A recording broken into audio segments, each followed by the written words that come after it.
I felt it was an opportunity to share my story and explore a little bit more about how I can help other people with hidden identities on this campus. It's not that scary. I think a lot of it for me was just finding the time to do it.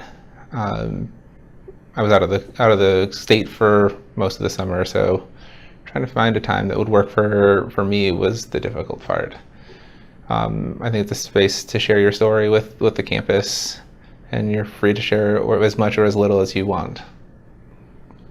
Coming out either spiritually or coming out as LGBT or coming out as somebody who's got some kind of disability, it's about taking your what could be perceived as a privileged identity and throwing it away and internalizing the minoritized identity and accepting it as this is who I am.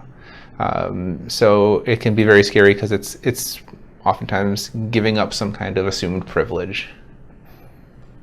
I think an identity inclusive campus would include people being able to express themselves freely and without judgment.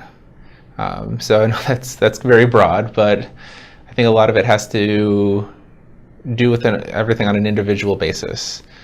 So what I see as important, being able to say this is important to me because, and then having somebody else say this is what I see to be important to me because, and then we're being able to accommodate for both. I will admit that I'm not necessarily the most connected person on campus, but I feel like we're fairly siloed on this campus.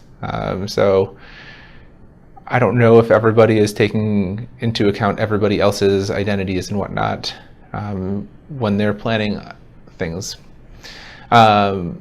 Examples that I've seen here and at other places, typically if there's going to be late night programs, they're going to be happening on Thursday or Friday and Saturday nights, which are holy days for other religions that we don't necessarily think about because of Christian privilege.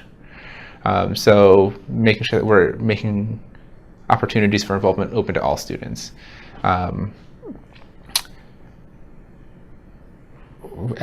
For the past 2 years, Easter Sunday is a major deal for Christianity, and I've had staff continuously request, can we go down to less staff members because they want to be home with their families? And I'm like, I have to, we're a public institution, we can't make religious exemption for that. I know that's not a great example, but understanding like when we're marking things on calendars, like Easter Sunday, we're still a public institution. So it's not necessarily something that has value for everybody. And I know that our various departments on campus have put things, we're closed for Easter. I'm like, that's you can do that, but like it's just because you have that value and you have the religious holiday doesn't mean that everybody else believes that.